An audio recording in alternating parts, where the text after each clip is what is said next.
Hello again, Adobe educators. This is my second video for the Train the Trainer course level 1. Today I'm going to be covering the basics of Adobe Illustrator. Now, my forte is in Adobe InDesign, but I often use Illustrator a lot when I'm designing our course material. So for example, things like chemistry with all the pentagram and hexagram symbols and the links and the atoms, and in biology, things like a food web and actually sort of doing schematics. So I do use it a fair bit, but it's sort of my second tool of choice in developing resources. And one of the best ways I was ever shown how to use Illustrator was actually making a pizza. And the reason for that is generally everyone knows what a pizza looks like and how it's made. And it's very much the same in Illustrator. You start with the base, you've got your sauce, you put your toppings on, and then you put your cheese in, and then it goes in the oven. So for this video, I'm going to show you what our end product is going to be. So our end result is going to look something like this. And I'm just going to jump into a new window now, and we're going to get the video started. So again, I'm going to place the shortcut keys in this video so you can work with this if you don't know much about Illustrator. So first I'm going to press the L key, then hold down Shift. What this is going to do is make a base. And if you ever sort of find yourself stuck on a color, you can press D to default it to just black and white. The next thing I'm going to do is press Shift F3. Now what this does is bring up the color guide. And this is a really cool feature in Adobe. So if you look down here, you can actually get certain colors. So for this instance, I want vegetables.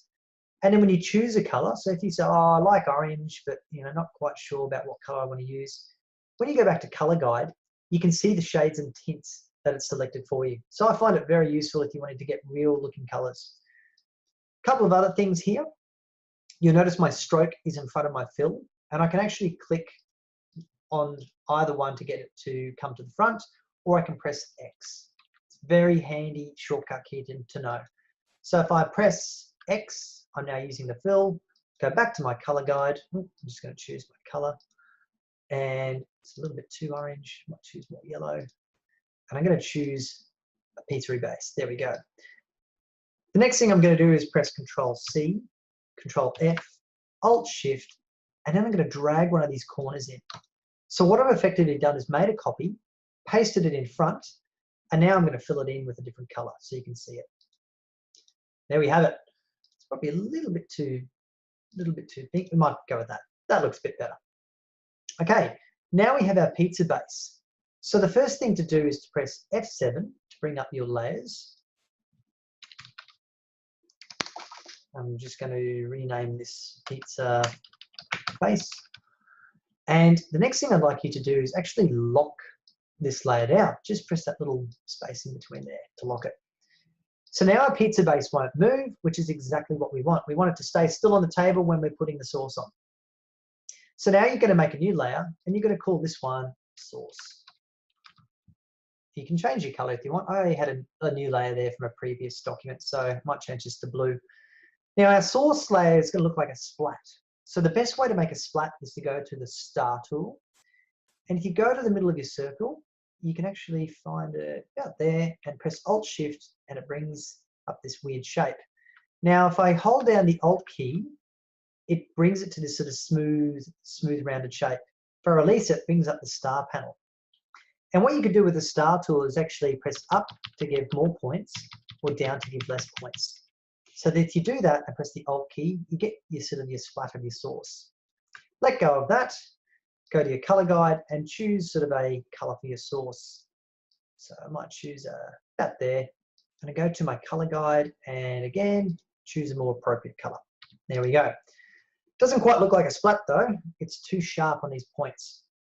So to fix that, you can select Effect, Stylize, Round Corners. And click the preview, and you can probably get a little bit there. That looks good. Fantastic.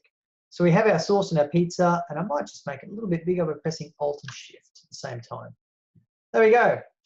Now our sauce is done. We lock that layer down, make a new layer, and we're going to call this one sausage. You might call it pepperoni in the States. We call it sausage here. The Brits might call it sausage as well. Each to their own. Now, to make a sausage, we're going to select the L tool, or sorry, ellipsis tool, press Alt and Shift. I'm just going to make that shape. Now it's quite close to the color, but don't forget our source is sort of a similar color, so we might want to make it a bit different. So what I'm going to choose is a bit of a lighter color there.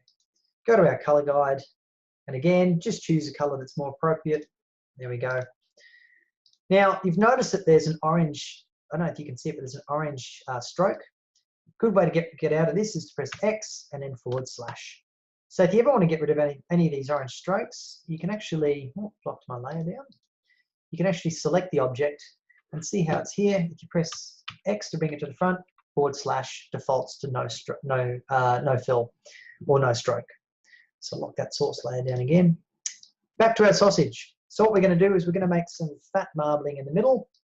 To do that, we press L to bring up a circle key again. And this time we're just going to make this white. Press Shift X, and now we have our little white circle. Just hold down the Alt key and drag this a few times over your piece of sausage. Once you're happy with it, drag one more in there. Select the whole sausage, press Ctrl G, and we might shrink it down a bit. Might make it about that big. Great. So picture this is like your sort of tub, if you pick a tub of ingredients, and you just press Alt, and you can just drag it over like that. You can drag the same ones that you're pasting on the pizza if you like, but I just find this is sort of like how you would actually make a pizza. Okay, our sausage is done. Now we lock that layer down. Next thing we're going to make is mushroom. Some of you might not like mushrooms, but mushrooms are a great shape to make in Illustrator. Okay, so to make a mushroom, I'm going to zoom in a bit here. We're going to make an ellipsis. So it's not a circle, it's more of a squishy circle like this.